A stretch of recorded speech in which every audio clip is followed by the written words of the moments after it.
It's time for AggroChat, the official podcast of the Tales of the Aggronaut blog and stalwart gaming community, where we talk about stuff and things, and the stuff about the things, and sometimes gaming. I'm Belghast, and let's start the show.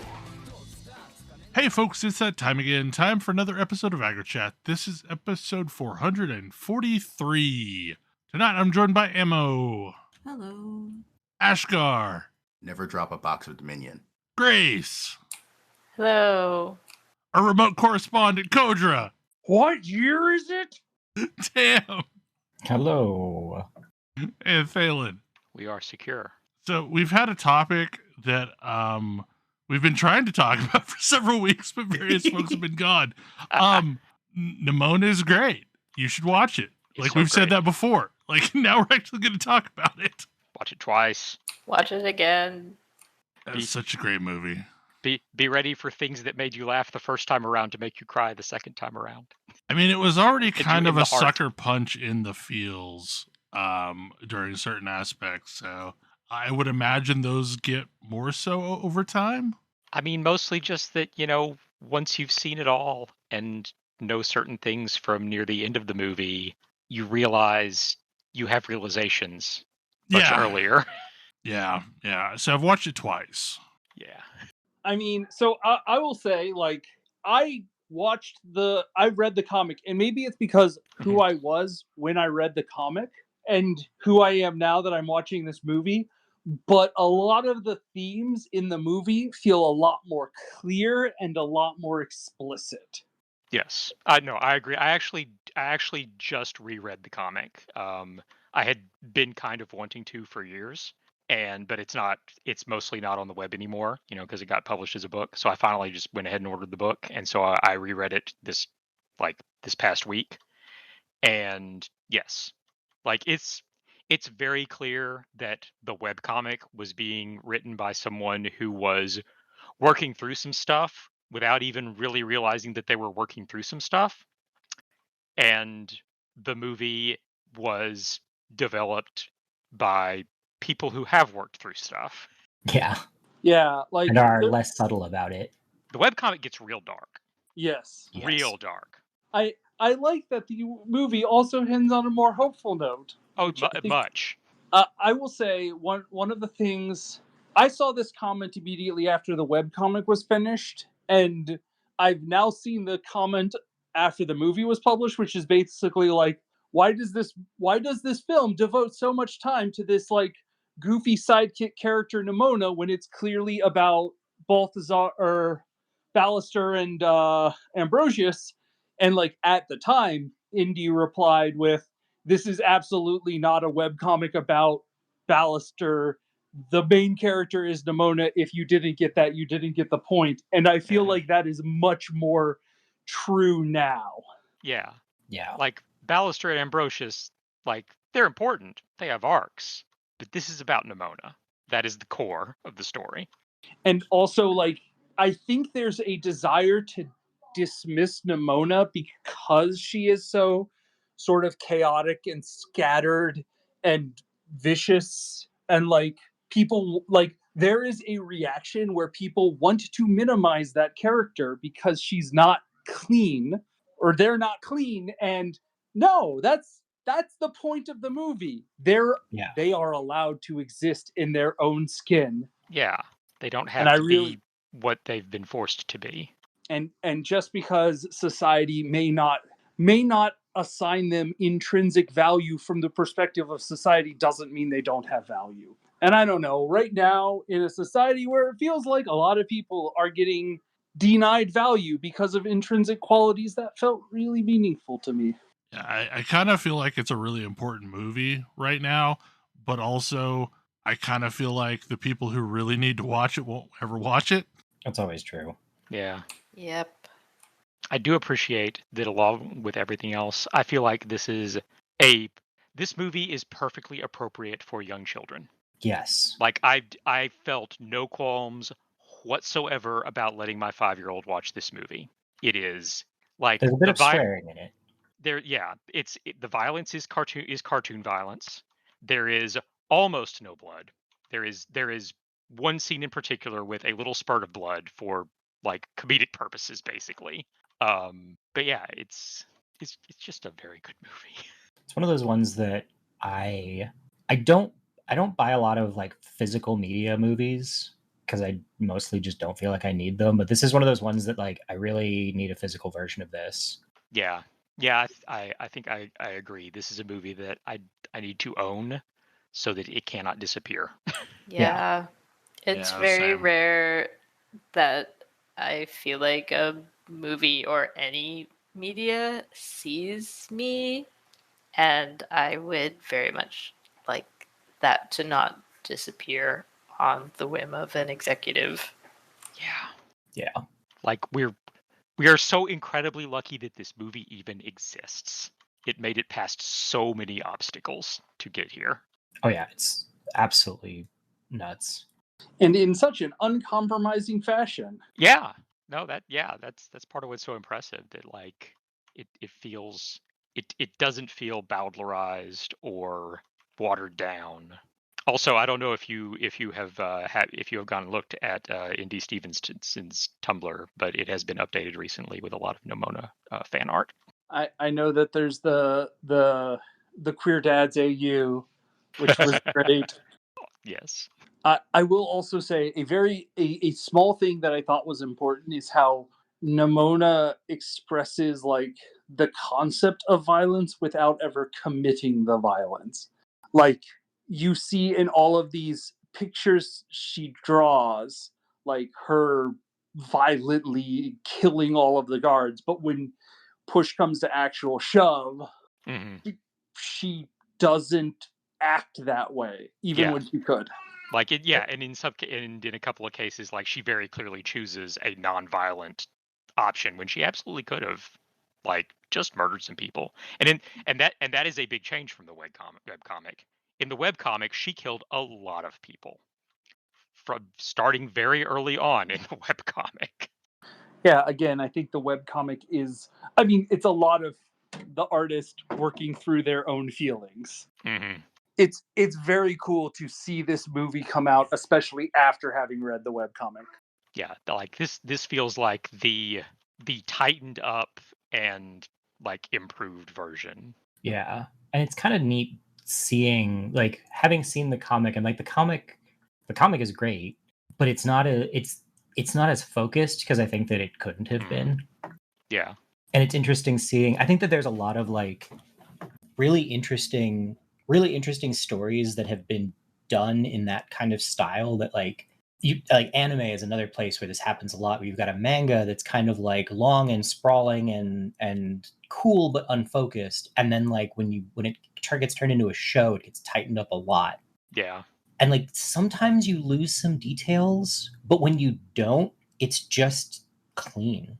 Yeah. I can't find if/when it's getting a DVD release. It's a Netflix movie, right? Yeah. So Yeah.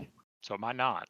We can hope. it might not get an official DVD release. Well, that too. There's certainly a lot of eBay There's speculation sellers. about this, yes. Yep, yo ho ho.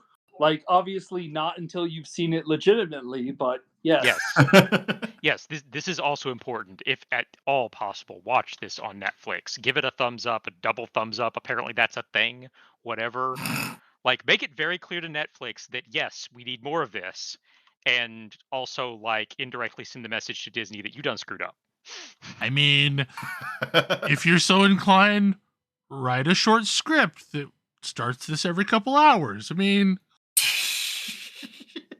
Nimona is one of two things that I've given a thumbs up to at any time on Netflix. I didn't even know that was a functionality you could do on Netflix. Oh man, look, people learned from YouTube. I mean, to me, Netflix isn't a social network. Oh, it's not social network stuff. It's Algorithmic content. It's about Amazon. the algorithm. It's Amazon reviews. Yeah, that too. Like I mean, that's what this you is used about. you used to be able to give things star ratings on Netflix, and I think they replaced that with the thumbs up, thumbs down. Yeah, because everybody's take on stars is different, and it's not as useful. Yeah, stars are not. Yeah. I mean, we live in the world where if you don't give it 5 stars, you gave it 0 stars. Mm-hmm. I mean, You should have the just reason given it. YouTube way back killed star ratings is because people only gave 5-star and 1-star ratings. Yep. Now, I guess now for some significantly less hopeful news. Oh, Oof. Like oof okay, indeed. y'all are getting tired of me talking about Diablo 4. I'm getting tired of talking about Diablo 4. I do have a question, because I saw a lot of people like say reads patch notes, uninstalls game. So I'm really curious. Yeah, so okay. The Trello note is Diablo 4 seasonal patch is maybe the worst patch in any live service game ever. With That maybe like it's quite possibly that this is at least as bad as the Champions Online Day 1 patch. That's Oof. oof. Whoa. You're gonna have to really tell me. Yeah, Okay, so that's a hard bar to reach. So going into this patch, every class had 1 or 2 viable builds, like that were sufficient damage, sufficient survivability. They laid out a pre-patch, and that's realistically what all the ruckus is about. And nothing survived their pre-patch. Every ability that was performing well was nerfed. Across the board, survival was nerfed significantly. They decided that they didn't want people having to rely on vulnerability damage, so they just reduced the value of vulnerability damage that you could get from gear. But like, did not remove the fact that vulnerability damage is a bucket that is multiplicative that still exists in the game. So they just made it all the more important for you to make sure you got vulnerability in every way you could possibly get, because now you don't have many options for it. Similarly, they didn't like people having to rely on cooldown reduction quite as much. They did nothing to remove the reliance of cooldown reduction. So now everyone's just trying to get more of it, even worse. Damage just got decimated across the board. Folks were saying that like characters that could run a certain level of Nightmare Dungeon were unable to run like 30 levels lower of Nightmare Dungeon once the patch dropped. Wow. I personally liked they extended the amount of time it takes to teleport out of Yes. a dungeon, and So we're unable to give any reason why. I mean, we all can guess why, but yeah, so that's another thing. Like, okay, the crowd has turned officially. Like all of the YouTubers and streamers that were at almost shill levels before this patch are now on the opposite side. I have seen people talking about how we're looking at another Overwatch 2 and they're going to make promises that they'll never deliver on. Like, community sentiment has plummeted. But yeah, like, so the 2-second increase in time it takes to leave dungeons. Like, there's people that have theorized, like, well, maybe this was to stop hardcore characters from avoiding fighting the butcher, or had tried to come up with a bunch of different reasons. And it was brought up during the okay, so we're getting ahead of ourselves. So like, this was so poorly received that they emergency scheduled a campfire chat, as they're calling them, for Friday. Yeah, I saw they promised they're never going to nerf as hard as they just did ever again. Yeah. Which So like, the problem is that like the entire patch was just a crap sandwich. There was nothing good in it. Like, It's a lot like the Champions Day 1 patch, and that they took everything that was kind of working and killed it. yeah, basically. Like, there Have were they no undone this? No. No, they haven't. And in fact, they say at some point barbarians and sorcerers will be viable. Like, they're supposedly working on another patch to try and make barbarians and sorcerers playable.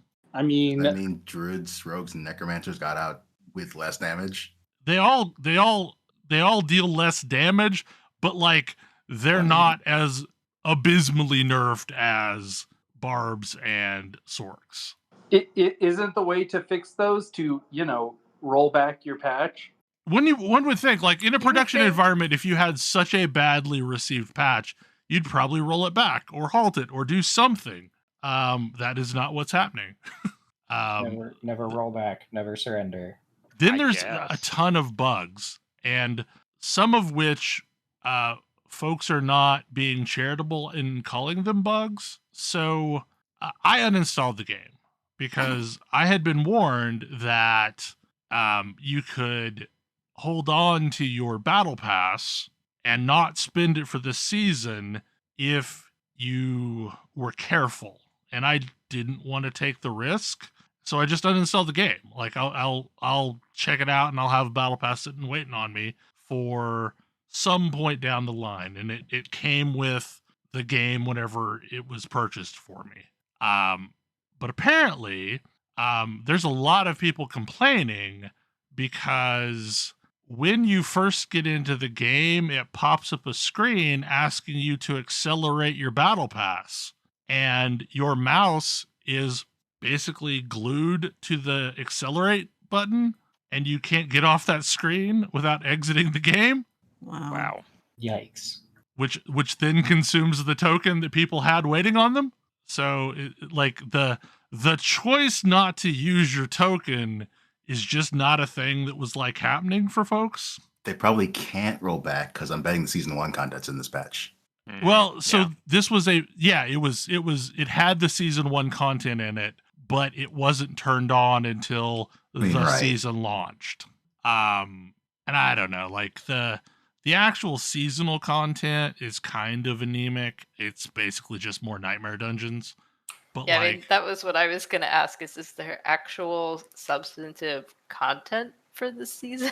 not really. I mean, it's nightmare dungeons that have a chance of having a rare mob spawn in them that drops a caged heart, which you can then turn into one of the pseudo jewel things that you can socket in your jewelry. But like, that's causing frustration too, is in order to use one of these, you have to give up skulls in your jewelry, which was a major survival boost. So on top of all the actual numerical drops in survivability, and like, it was everything across the board was cut in survivability, from various damage reductions to the effectiveness of armor to certain abilities. And folks were using skulls in their gems to get additional armor, to get additional survivability. And if you want to use any of the seasonal items, they go into they basically eat the same gem slot as a skull would, which is a type of gem. So yeah, like, it's just bad. It's just universally bad. It's bad enough that Syl has been playing PoE today. See, so here's my thing is, and maybe this is because I've been biased because I've just been listening to you, Bell, but it doesn't seem like they took a game that was like fun and engaging and made it just completely unplayable. No, it wasn't very fun in the first place. Yeah, Some people were liking it. I guess I mean, that's fair. Elian liked it. Elian really enjoyed it. I absolutely love Champions. It was going to completely replace WoW for me. And then this patch hit, and it went from like my favorite game to unplayable trash. Yep. Yeah. Yep. And that's kind of like, there were some people that enjoyed Diablo 4. Mostly like, if you did not hate the pace of the game, and if you did not hate having to chain drink potions, then it was a fine game for you, I guess. I mean, I probably would have liked it because, like, I'm not playing PoE right. I'm still drinking potions in PoE. And, I mean, the other problem is like, you still have this issue where you are either alive or you are dead, and there is no middle ground. like every time I have died in Diablo 4, a potion wouldn't have helped it. I just went from full to one shot. Because of crowd control, and there's still no viable way to solve crowd control issues like that can happen in PoE, but like there are tools to keep yourself from getting frozen or getting stunned or things like that. It just it's sad. It's so sad. And coming away from like I've watched the actual campfire chat, and I've watched some of the uh rundowns of the campfire chat, and like first of all there was a noticeable absence in the campfire chat. The uh basically the product owner of Diablo as a franchise was not at this one. So I think that was probably for the best. But it does kind of feel bad when there's no glory to be had and you have to do an apology stream that, you know, the big boss isn't there for this one when he's been at all the other ones. I also don't really feel like they yet have a clue what's going to make the game fun. Apparently not. Like, like honestly, at no point, even prior to this patch, like hearing people talk about it and has it sounded like hugely fun, and then this happens. Like, I mean, I have seen people who enjoyed this game. People who are looking for a Diablo themed MMO yeah, rather enjoyed this game. Yeah, but then the seasonal content hit, and a lot of those people are confused about the appeal of seasonal content in ARPGs. Right, Then because they're this game is not yeah. designed like an ARPG. We I mean- kind of talked about this heavily before. Yeah. The less than charitable interpretation of this patch is that it was designed to break all of the Eternal Realms characters so that they had to start seasonal characters. I don't necessarily believe that's the case. I think But it's a little again- too tinfoil hat. But again, like I said, community sentiment has turned on a dime. What is it, Hanlon's razor? It's probably not malice. Yeah, like I don't think Yeah. it was like I am sure like considering the number of just huge bugs that have been introduced with this patch, I assume it was just incompetence that led to this patch. Like, or there's a patch that they thought they were including with this patch that had the buffs, but all we got was nerfs. You know, oops, all nerves.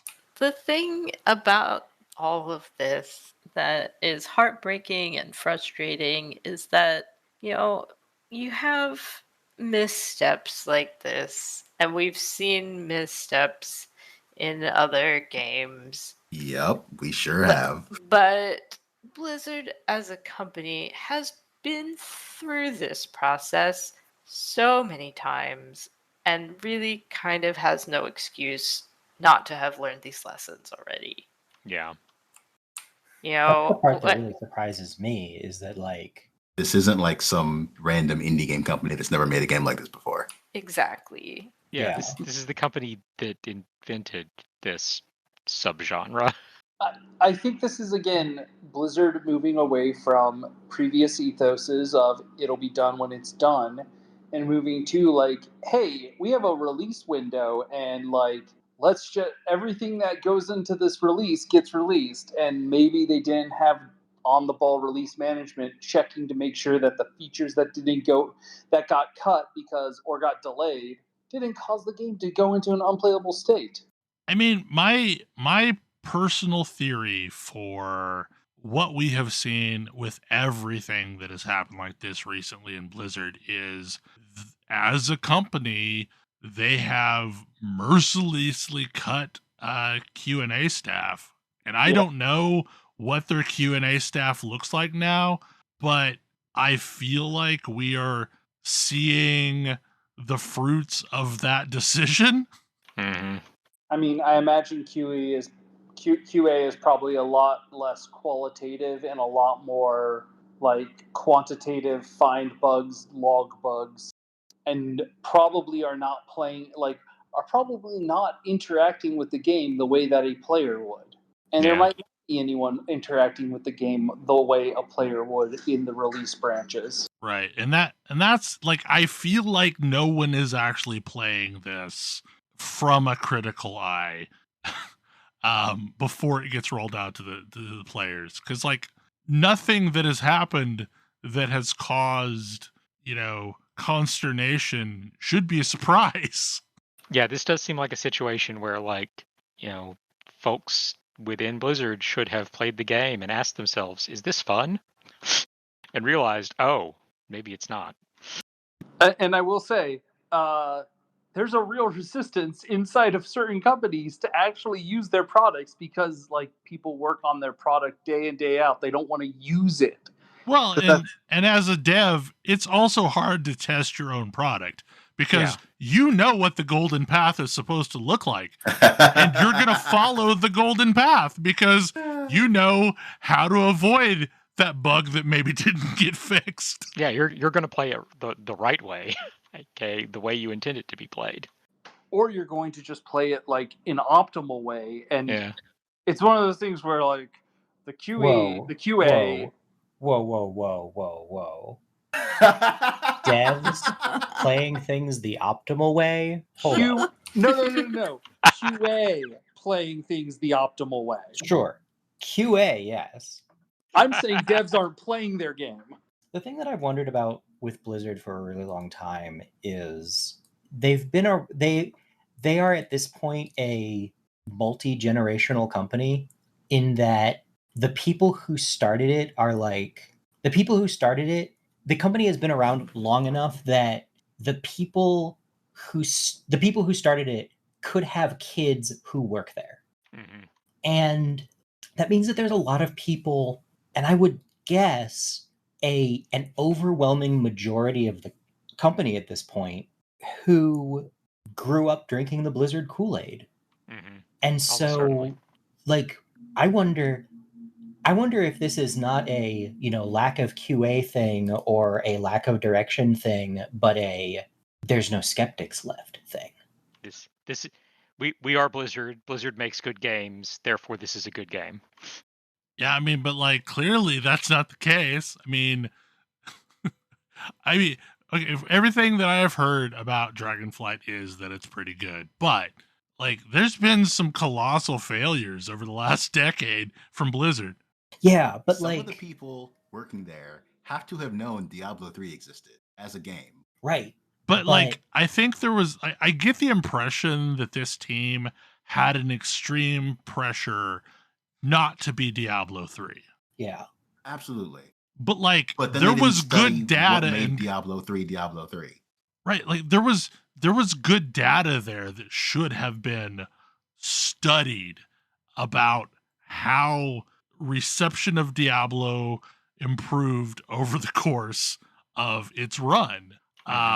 Because it did, it got better. It got better every time it did a new season that introduced new things.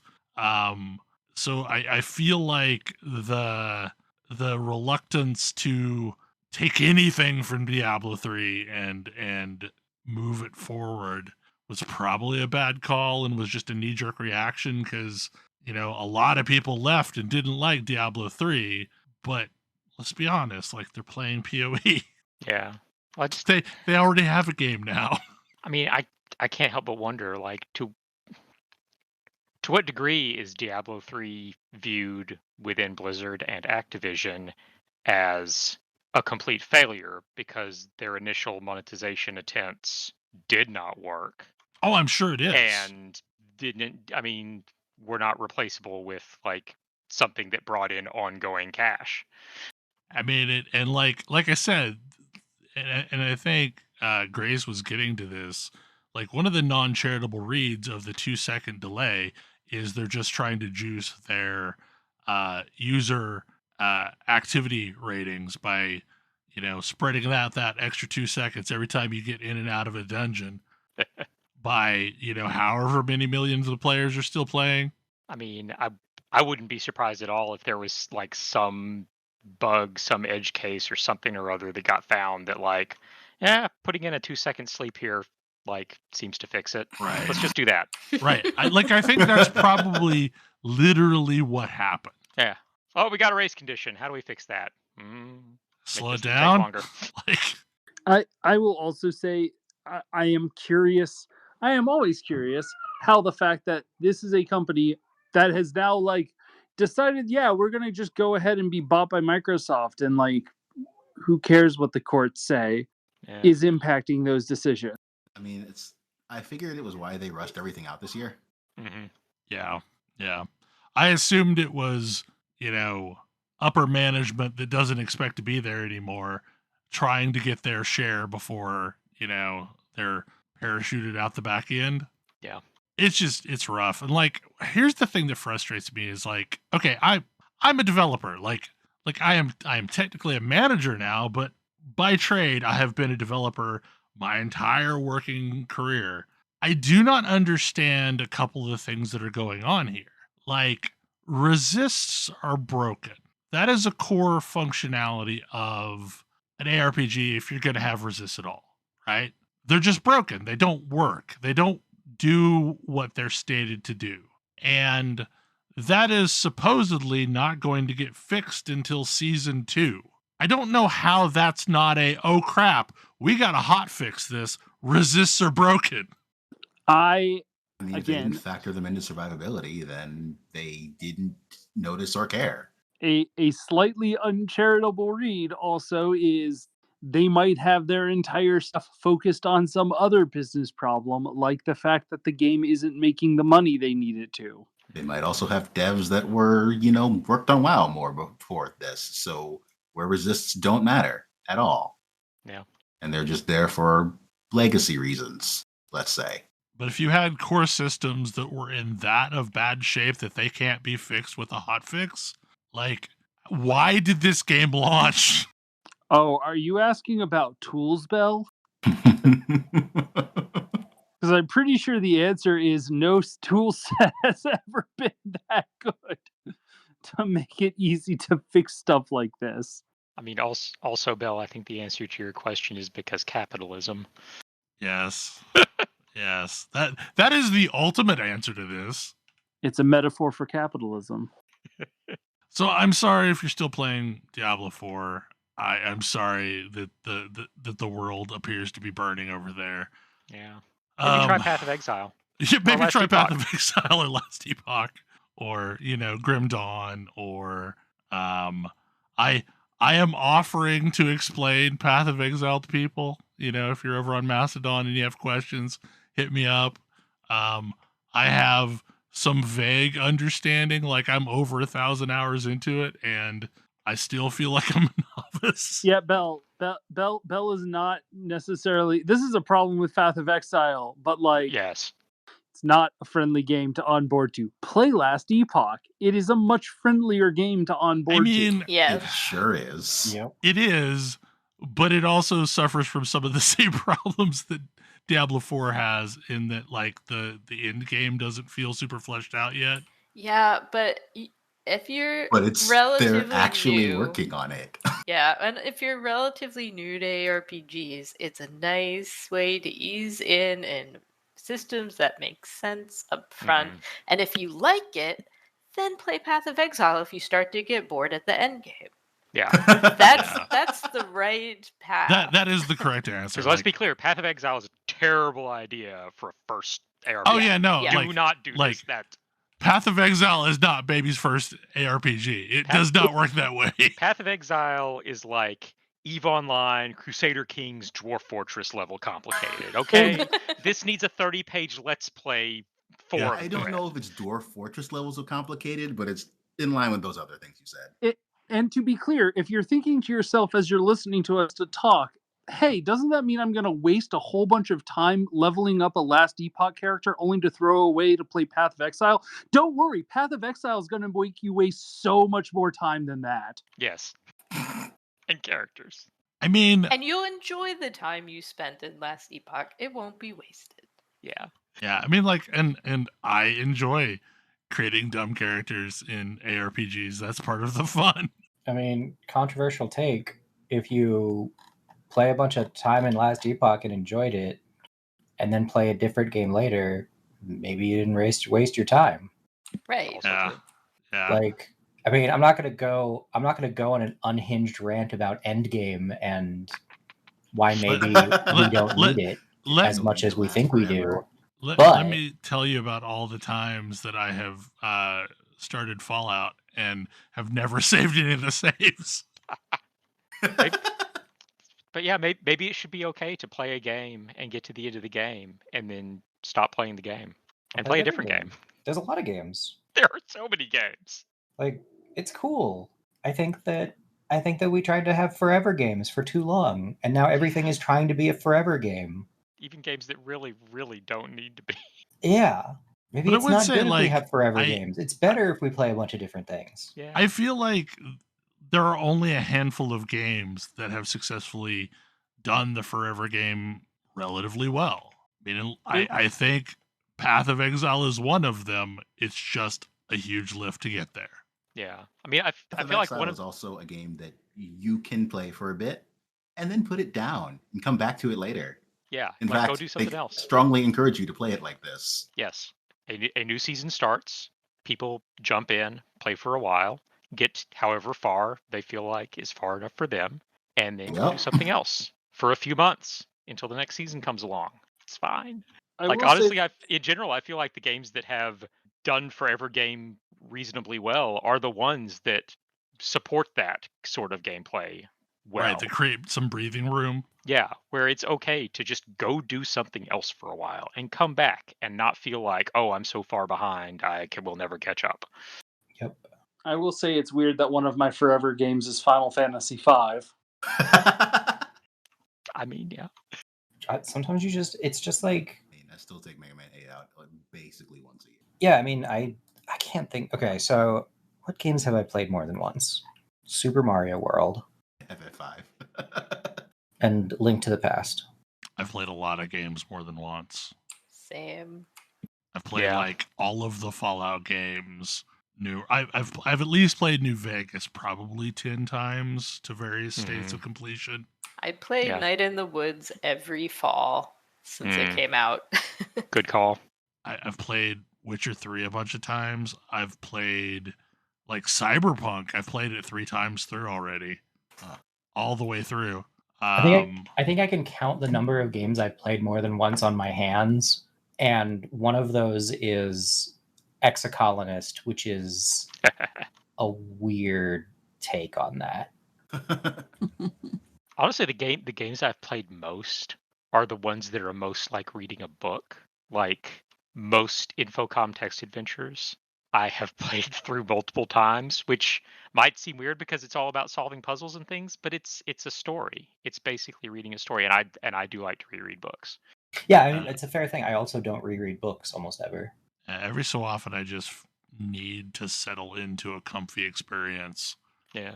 Or like Psychonauts. I've played the original Psychonauts like 7 times probably from start to finish. Again, because it's a fun story. I like to experience that story again.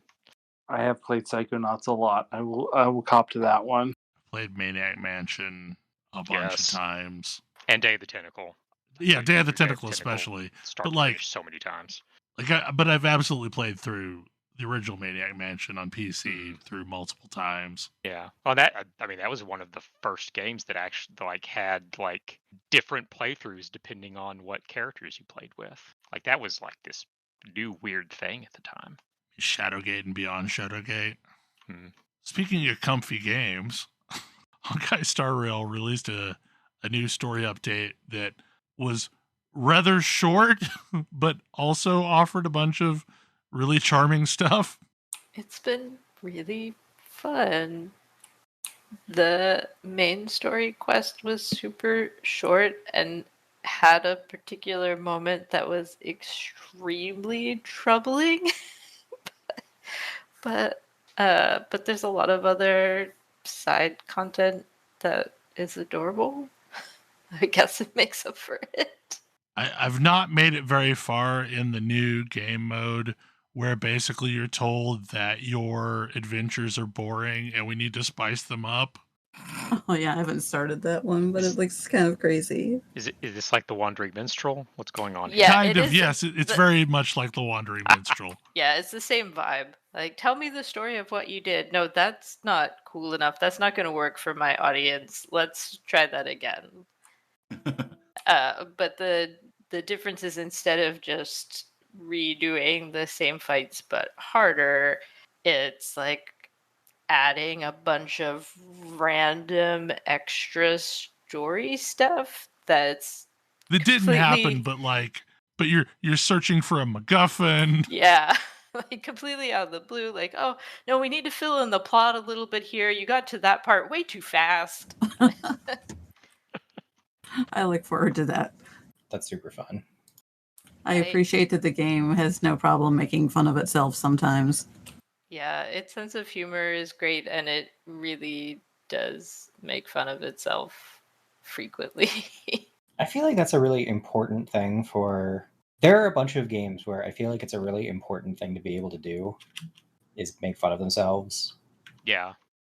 I always appreciate when like new content comes out for a game and there's like little in-jokes poking fun at previous stuff, or like Final Fantasy 14 is, is good about doing that occasionally. Yeah, like it doesn't Yeah. completely... It's like it doesn't completely negate your the seriousness of your game, or even your story or piece of media or whatever. It doesn't completely negate it to have a joke sometimes. Yeah. One of the things that I find interesting, and there's been several examples of this, but like you can tell that the crew that's working on Honkai Star Rail is not real fond of AI generated assets. Like there's a whole storyline where this person thinks that they're like going to win the heart of their love by inventing a better robot to generate poetry for them. Mm-hmm. And like there's another thread somewhere where like they're throwing shade at NFTs, and there was another one where like they're throwing shade at the metaverse. Yes. Like there's a whole bunch of like commentary of the devs leaking into this game. Yeah, it's not particularly subtle, and it's pretty great. I appreciate that there's a character who I fully expect to have a larger role again at some point, but he's that person that you love to hate, and there's a moment in this patch where you're like, God damn it, Sampo. And like there should be one of those in every patch. I hope there will be. Damn it, Sampo. But it's been fun, comfy gaming. It's been making me split some time away from Genshin Impact, which is not a bad thing. And it can be incredibly charming. But I appreciate a game that can say, yep, this is a playable character that's been hanging out with your party for an entire patch, and now we're going to, spoiler, have them snap their own neck in front of you. And that's not okay, but we're just going to do that and keep going. Yeah, that was kind of an oh. Oh my goodness. Yeah. And like I didn't like that character, but like it was still rough. Yeah, and that character is a relatively potent, like, free to play character that a lot of people use. And now every time I use that character and use their ultimate, I keep seeing that scene, and it's not okay. Oof. But like I'm still not 100% sure that is, I don't know, like Was it ever the actual person? Was Right, it not? right. Like, we just are not sure about that, and they don't answer that. And I actually enjoy the ambiguity of it. Like, I enjoy the whole thing, even though it sort of creeps me out. It was just like, oh, that's a choice I haven't seen in a game like this. Yeah, I think you can ask about them, and their response is basically, well, we just don't really know. Hmm. So that is definitely a choice. Yep. We all hope that that person is actually alive and okay somewhere, and we just don't know. Yep. I thought it was interesting that the daughter character is voiced by Felicia Day. Like, it was very obviously Felicia Day. So it makes me wonder if that character is going to play a much larger role in the long run. I do like it when games surprise me. The new zone areas are gorgeous. Yes.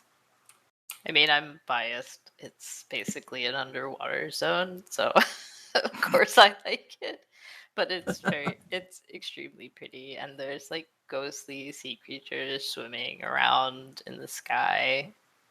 I thought it was interesting that we got an explanation of why Bailu is a child. And why Dan Hung is Dan Hung. Yeah. Like, that felt cool because like I am a big fan of Don Hung as a character, so like I was fully on board with that character stepping up to like a bigger role. Yeah. Yep. And now I have to save up my currency for when that version of Dan Hung comes to the shop. Yeah, I think I'm going to skip all the banners on this patch and save up for him. Yeah, I am now saving for Kafka. Yeah, I gambled trying to prime my pity for Kafka, and I ended up pulling Blade. And you know what? He's really good, so I'm not mad. Yeah, he looks really cool, but I want the other character more. Yeah.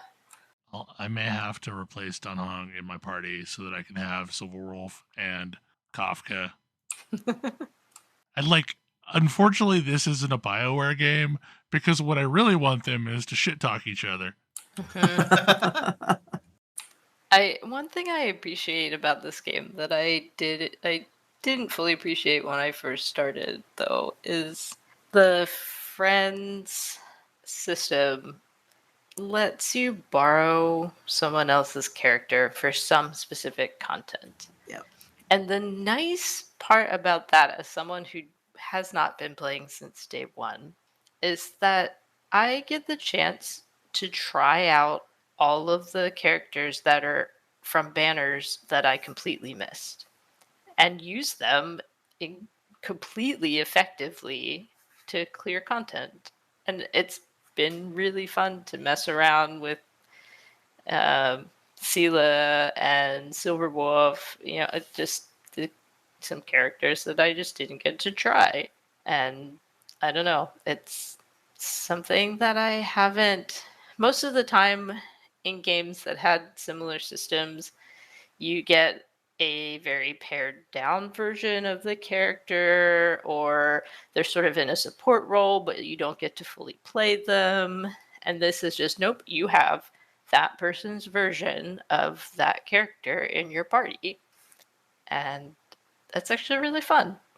I really like that they put in trials for all of the 5 stars that you can choose off of the 300 pull chest or chest on the normal standard. banner. Yeah. Mm-hmm. And because that way you can at least get to play them and see which one you like if you ever hit that. Yeah. I don't know. It continues.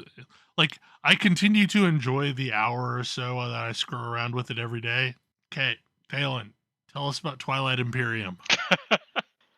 So yeah, so this past weekend, I went to a bachelor party for a friend of mine from college who's getting married, and because we are all both old and nerds, this bachelor party mostly considered playing a board game, not board games, a board game, because the board game we played was Twilight Imperium, and that is an all-day that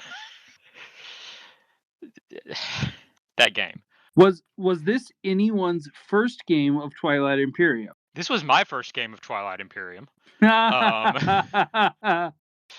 This was, let's see, I think of the 6 of us, I think, so 3 had played Twilight Imperium, had played a 3-player game against each other, and messed up the rules badly in the process of doing it. One had played long ago a different edition. Yep. And I think then I and one other had never played. This is a board game where before we started setting up the board game, we went and found a 30-minute YouTube video that told us how to play this board game. Wow, that's such a good idea. And I'm really glad we did this. It's the channel is, I think it's RTFM. But I guess he's recorded videos for previous editions. He recorded a video for Twilight Imperium 4th edition, which is what we were playing, and I'm really glad we watched that video because this is a complicated game. 30 minutes to learn this game is frankly A just astounding. bargain. I was like, did it take an hour and a half to explain? The one time I have played Twilight Imperium, it was an all-weekend event for a 5-day weekend. So we set up the game on Friday night. It took multiple tables. This is a large game. We started playing, I guess after breakfast Saturday morning, so around 10 a.m. And we did like break for lunch and a break in the afternoon. We successfully finished the game with somebody winning at 11:30 p.m. This, I mean, this is one of those games. Like I have known about Twilight Imperium for years. Like this is Fantasy Flight's first game. Like not this edition of it. This is the 4th edition. That was the first. But this has been for like that long. This has been this this massive kind of scary game. And now that I've played it, it's a really neat game. It's a lot of fun to play. I can't imagine completing a game of this in less than maybe 8 hours if you've got 6 players. Like if everybody knows what they're doing and is like taking their turns relatively quickly, like there's a lot. Like playing this game, the feeling I got from it was somebody played just a whole ton of Cosmic Encounter and really enjoyed it and thought, what would make this game even better? Tech trees and a hex grid and a politics phase. So I need to say I'm pretty sure that went the other direction. I mean, I believe that. Like the Cosmic Encounter parts of it like came into it. That makes sense to me because Fantasy Flight did publish like the re-release of Cosmic Encounter. So. I'm pretty sure Cosmic Encounter came out after Twilight Imperium, trying to condense Twilight Imperium down into a game that was playable. The original Cosmic Encounter is from 1977. Okay. Like Cosmic Encounter is like the classic like space battle. Each person has different alien races. Like, yeah. So I'm very excited for the Stellaris board game, which is trying to let you play Twilight Imperium over the course of several like single game sessions. Where a single game is ideally supposed to last, I think, 3 hours, which is a consumable amount of time for some gamers. That is something that you could reasonably do on like a Saturday, like just a random Saturday, instead of needing to plan far ahead. And a weekend around it. Yeah, because like I would like to play this game again. This was a fun game. I actually had nine victory points when the game ended. The winner has to have 10. We had 3 players got to 10 victory points, and it came down to initiative order who won. But yeah, and honestly, if I had thought a little further ahead, I could have had a 10th victory point, but I still wouldn't have won because the guy who won had picked the very first one, the leadership strategy that turn. So it was number 1 on initiative. But yeah, like I would love to play this game again sometime. I don't know when or how that's going to happen. Like this is a game where you either have to plan like a weekend is going to be devoted to this game, or have a table where this game could remain set up for months on end, and like every so often folks get together to play a round. But yeah, Twilight Imperium is really neat, and if you think you might be able to play a game that takes a weekend, this is probably a good choice. This is a game I have known of for a long time, but have never played. I have never played Twilight Imperium, and I need to stress that I think I've put Through the Ages on the table 100+ times. This game has always intimidated me. Whenever I've had a chance to play, I was always like, I would happily sit down and play a 3-hour game, but I am not going to happily sit down and play an 8-hour game. Especially in a gaming group where I don't necessarily know if I'm going to enjoy the people I'm playing with for 8 hours. I mean, that would make a big difference. Yes. I mean, this is an extremely intimidating game. Like, it kind of reminds me of the scale of something that, like, I would have played in high school over the Mhm. summer that we played off and on for like an entire week. Yeah. This may be the one board game I have played that Kodra has not. It is an experience. Yeah. Like I think the thing that honestly impressed me most was, despite taking so long, there wasn't really ever a point where I felt disengaged from the game while other people were doing their thing. Cuz like, Yeah, you know, like it's you need to actually legitimately interesting. Yeah, like you need to be paying attention to what other people are doing, and also one of the things parts of the game is everybody at the beginning of each round, everybody picks a strategy for that round. There are 8 strategies. Each one can only be taken by one person. Those strategies affect those control your initiative order.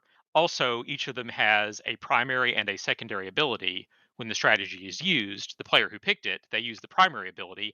Everybody else has the option of using the secondary ability.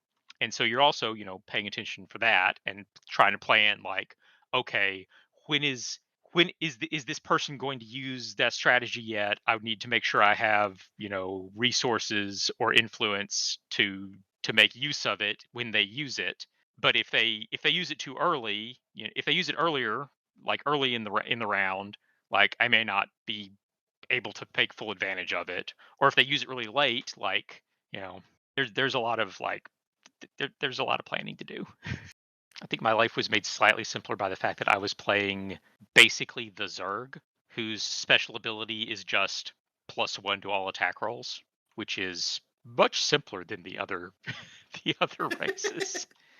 Like, one of the races is basically Space Khajiit, and they just make all the money and could trade with anybody at any time. Normally, you can only trade with your neighbors. Um, One of them is basically Krogan, and they have a special ability where when somebody else uses the diplomacy strategy, they can just pick an unoccupied planet that they occupy a planet in a neighboring sector and say, that's mine now. Like, bunches of stuff like that. The thing that surprised me about it, the time and a half I've played it, is how, despite how much it is, it's also surprisingly playable. Yeah. Like All the different elements are separated enough that you're not having to deal with everything all at once. yeah, there's a lot of like historicals games and like overwrought minis games and similar where it's like, hey, BattleTech is kind of famous for this, although BattleTech isn't quite as bad as its reputation would suggest if you're approaching it properly, which very few people do. But like Starfleet Battles is another one where it's like, hey, one unit has like a three like A2 page sheet Yeah. to keep track of. And like a lot of those are overwrought because you're like, okay, let's flip through all the books to figure out what's going on. Mhm. A lot of what's happening in Twilight Imperium is the game has a lot going on, and it's all understandable, but part of it is like obfuscating to everybody where everybody else stands. And that's super important because it means you don't get into a situation where somebody is running away with the game and everybody else just has to wait until it's done to lose. Yeah. Which is absolutely a problem that a lot of Euro style games have, where you can look at the board state and be like, I've lost, and there is no like a much more skilled player might be able to recover from this, but I am not that. If I were, I wouldn't be in this situation to begin with. Mhm. But there's like an hour and a half more game to play. Yeah. Like I might as well put my dice down now, but the game is over. Or the game is not over. And Yeah, like at one point in the game, like I got into a situation where like nearly every ship I had on the board was destroyed. Like I basically got into fights with 3 players in quick succession, and like I was a little worried that like, okay, can I come back from this? And in fact, the answer was yes. Like I switched to using using more defensive strategies for the next couple of turns, built my ships back up, and yeah, I could in fact come back from this. Yeah, like it wants you to have the experience of, man, I'm in a great position, and oh no, can I come back from this? Mm-hmm. For everybody, ideally multiple times. Yeah. And also, there's the fact that the way you actually win the game is by getting 10 victory points. And victory points come by completing objectives, both public and secret. And there's lots of different types of objectives. Like, it's not purely based on beating up the other guy. Like, there's like objectives that came up in our game were like research 2 technologies in each of 2 colors, or spend 8 influence for a victory point. And then also on top of that, you can only complete 1 public and 1 secret objective at most in a given round. So like if you have the things that could possibly complete more than 1 objective, you got to pick which one you're going to complete. And maybe by the time the scoring phase comes back around again in the next phase, you might not be able to complete the other one anymore. Is there still a strategy that gives you victory points? The Imperial strategy. If you control Mechatol Rex, the planet in the center, then you can take the Imperial strategy, which is the last strategy in initiative order. Then you can use that strategy to gain 1 victory point. Yeah, if you hold the center at the end of the round. Yeah. You can also use that one. If you don't hold Mechatol Rex, you can use it to score an objective immediately. Like that's the only way you can score an objective before the normal scoring phase. So like that's a way to say, all right, I've got this right now. I don't know if I can hold it until the end of the round. Give me that point.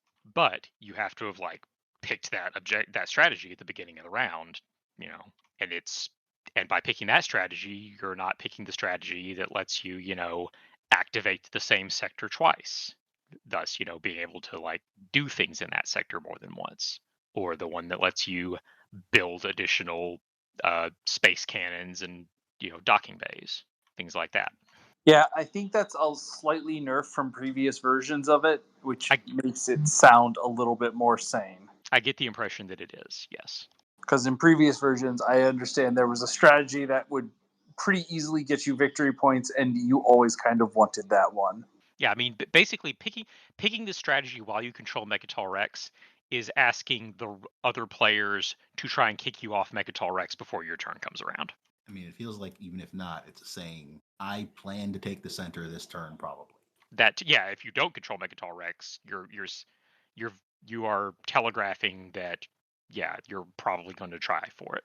That said, it has a benefit even if you don't control the center, but it's more powerful if you do. And then also, I believe this is still the next thing on the list. It is. I played another board game today with my son, who is 5. This was a much less complicated board game than Twilight Imperium, as you might expect. This is a board game called Kabuto Sumo. Kabuto Sumo! Which I don't. Did you bring this up somewhere, Kodra, or did I see this? Okay, that is where I saw it. Okay, I couldn't remember if I saw it in our community or a Mastodon or what. And our tabletop channel scrolls so fast that I could not go back and find.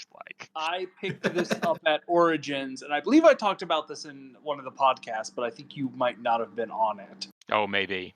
But yeah, like this is a game where you have a little tree stump and a lot of little wooden tokens on the tree stump, and each player is a bug wrestler, and you are trying to push the other bug wrestlers off of the tree stump. And you do this by taking a wooden circle and pushing it onto the tree stump to try to push other things off of it. And anything that falls off, you get to take to use in later turns. And if your bug gets pushed off, you lose. If your opponent's bug gets pushed off, they lose.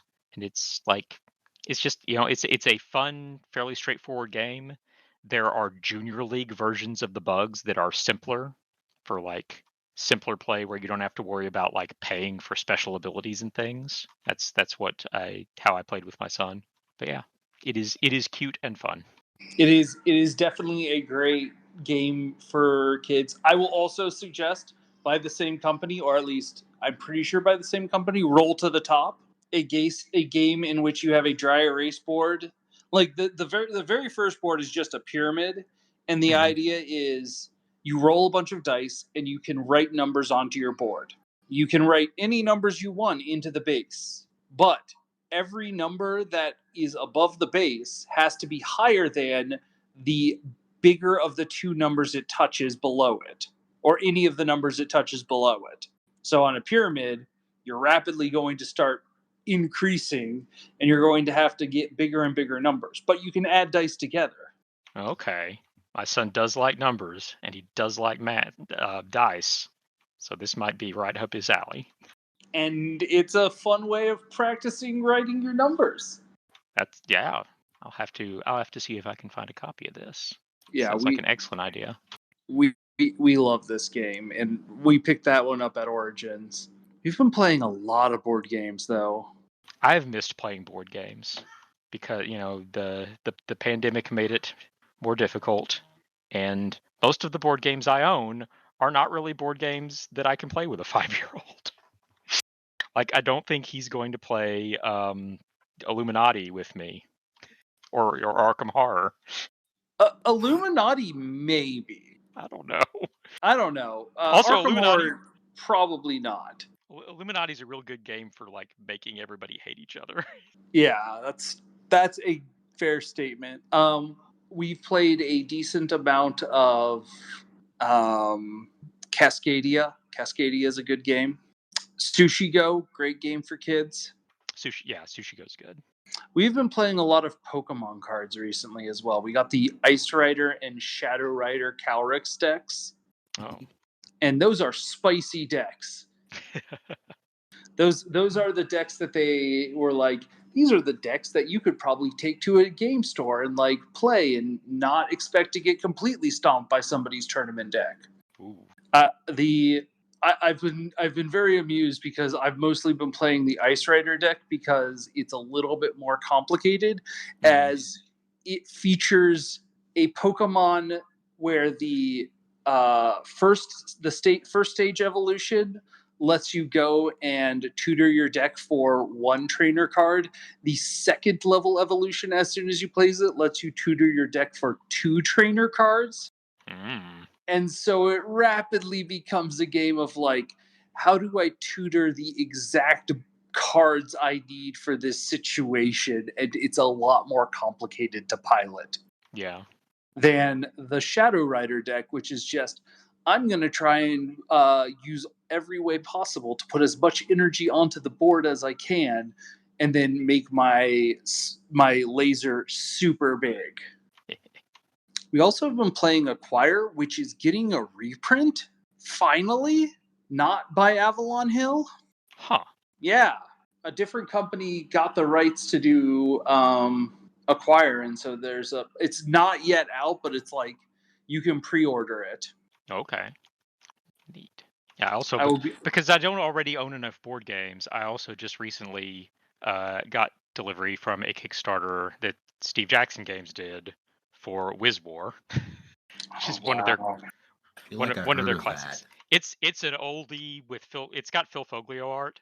Okay. Yeah. And it's an old one, and they also gave you the option, if you kicked into this, you could also get the reprints that they did of 2 other games with Phil Foglio art, which are Greed, which that is one I might be able to get my son to play with me. Like it's a relatively simple one, it seems like, and Spank, Space Pirate Amazon Ninja Cat Girls, which if ever there was a game that was designed for Phil Foglio art, it is that game.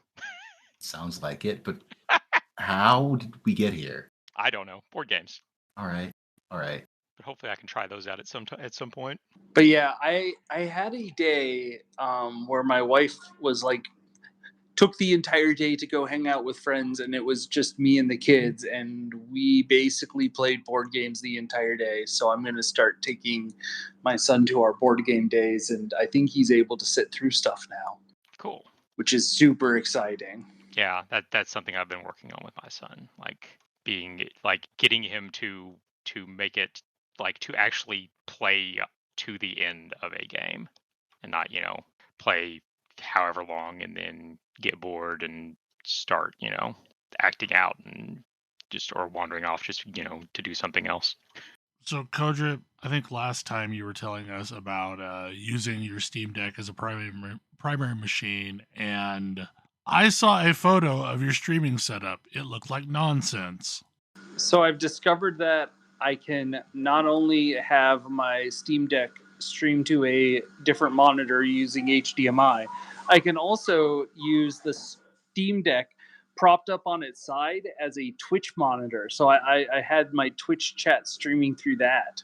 It was very fun and very cool.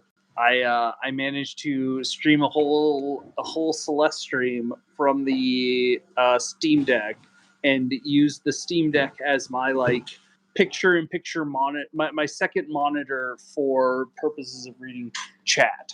That's just wild to think of the Steam Deck as a second monitor.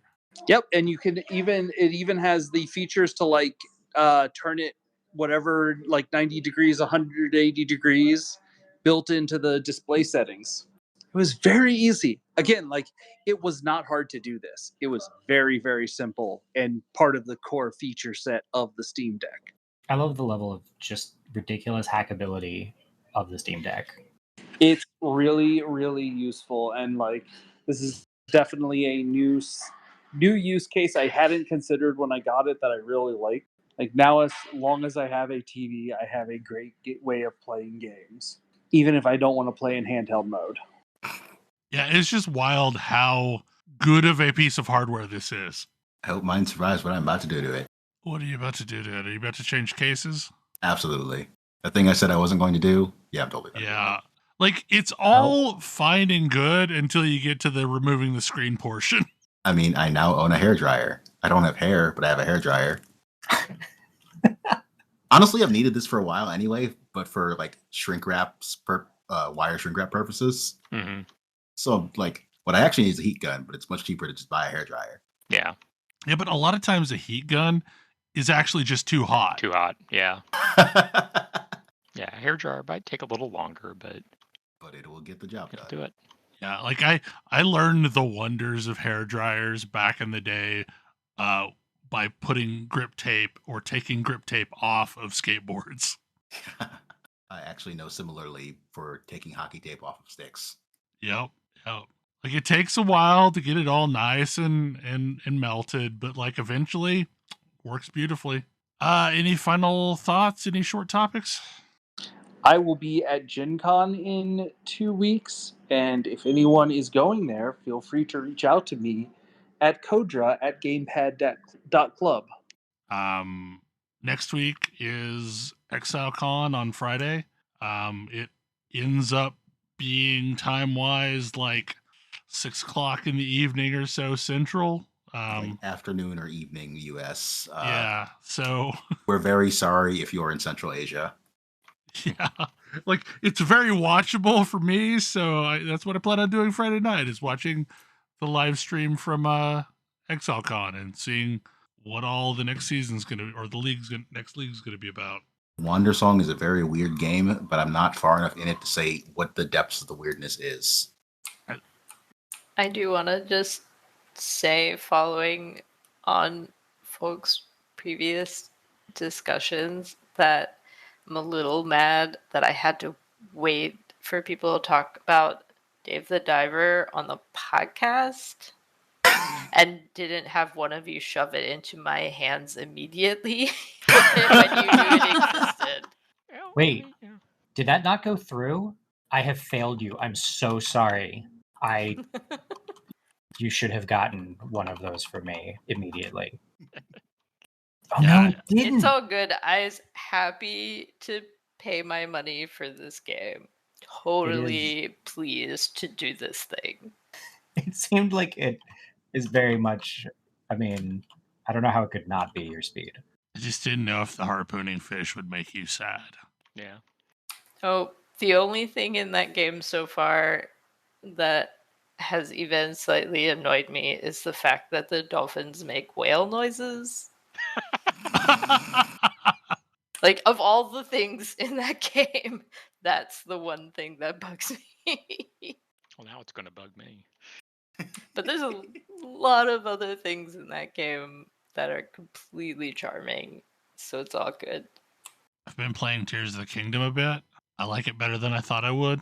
Anyway, hopefully you enjoyed the show, and we will see you again next week. Good night. Good night. Good night. Good night. Good night. See you.